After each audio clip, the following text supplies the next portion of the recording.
Today I have the video of my second solo flight and I wanted to share it with you guys.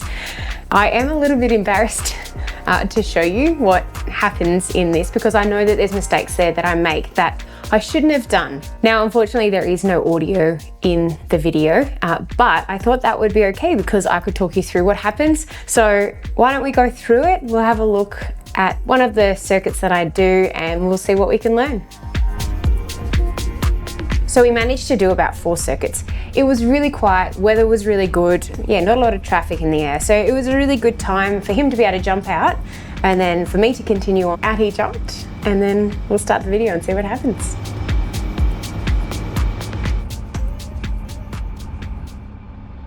So the first thing that Diego does before he jumps out is he checks the plane is set up, ready to go. Just reduces the amount of things that I have to do and doesn't overwhelm me too much. So he jumps out of the plane, gives me the thumbs up that he's out safely and in a safe area.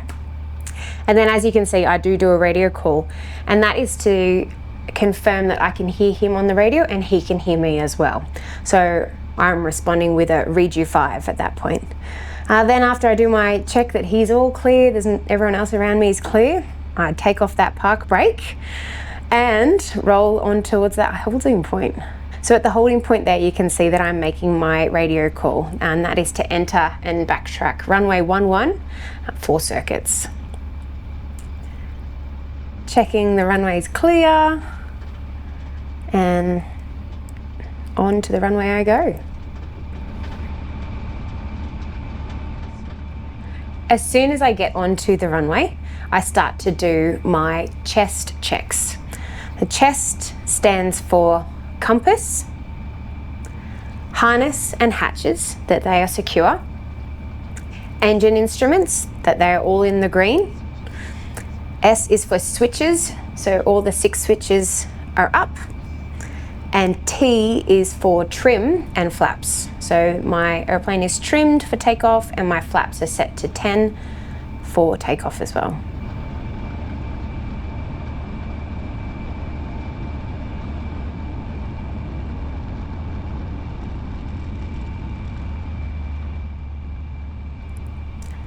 So once I'm at the end of the runway, I turn around, face down the runway and set myself up, and I make my radio call. That is rolling runway 11 for circuits. Once that's done, it's ready to go. So you can see I bring my stick back to neutral, my heels go on the ground, and it's full throttle in 3, 2, 1. And we're rolling.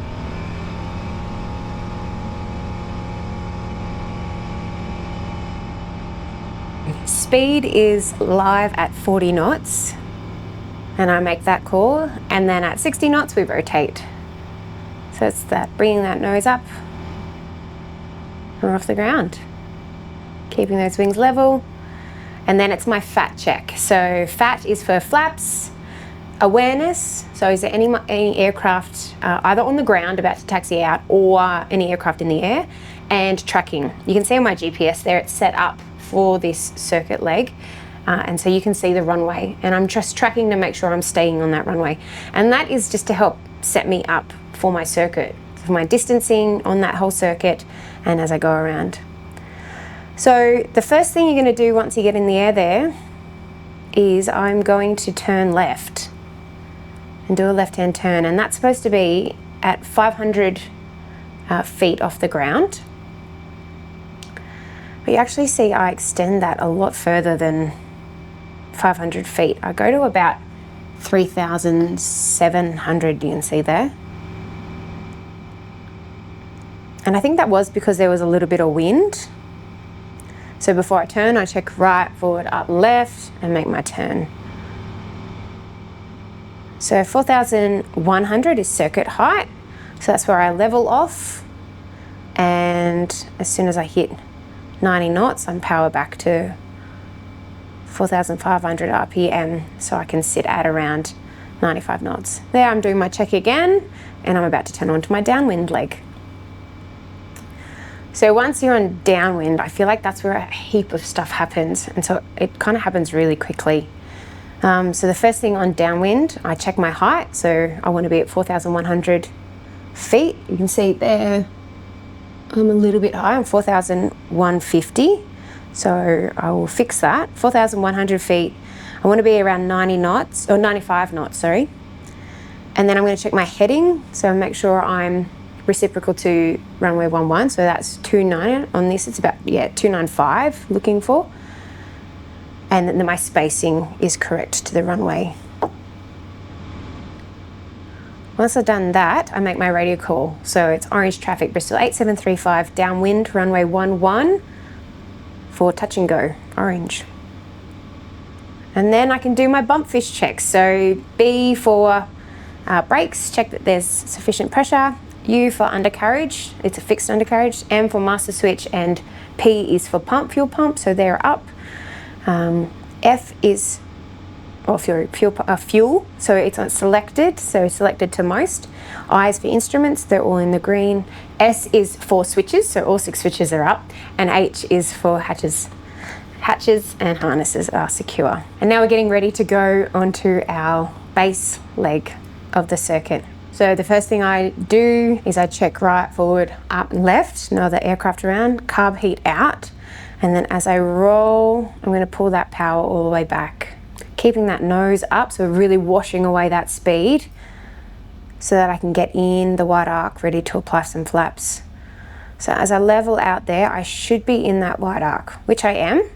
So flaps to 10, managing that power back there. Want it under 3,000 RPM, which it is, and I'm keeping an eye on now my height and my speed. Something really interesting that you just see there, I'm still on my base leg and I apply 20 degrees of flaps.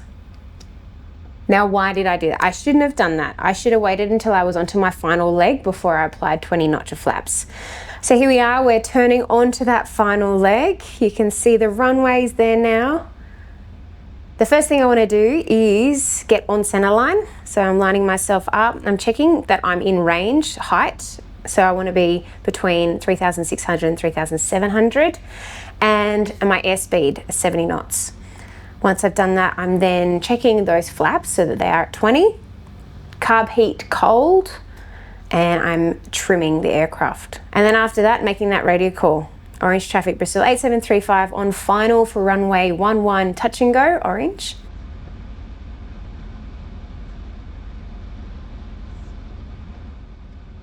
My aim point on my windshield is at that numbers. The aspect of the runway is looking good and my airspeed 70 knots. So keep aiming,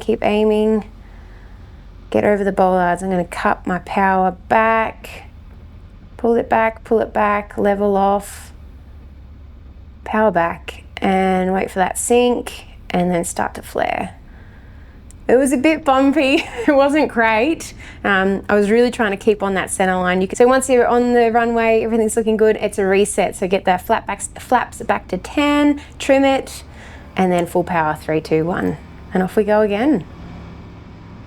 Up in the air, I'm gonna check flaps, 0. Awareness, there was still no traffic in the air at that time, and I am tracking along the runway. Now, the interesting thing is, after this, I then have 2 of my worst circuits I've ever done, and there's a little short about that somewhere else as well. So there you are, that's my second solo flight. A little bit of an insight to one of the circuits that I did. It wasn't too bad, but I do have lots to learn. Can get much better at my landings, but all in all, it was a lot of fun. Thanks for watching my video. If you'd like to let me know what you thought of either my circuit or my landing or anything that I did, I'd love to learn, so let's learn all together. It's an awesome journey learning how to fly, and yeah, don't forget to subscribe to my channel if you want to keep learning with me. Until next time, let's go flying.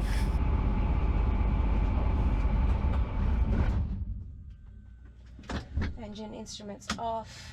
Strobe and master key out. Okay.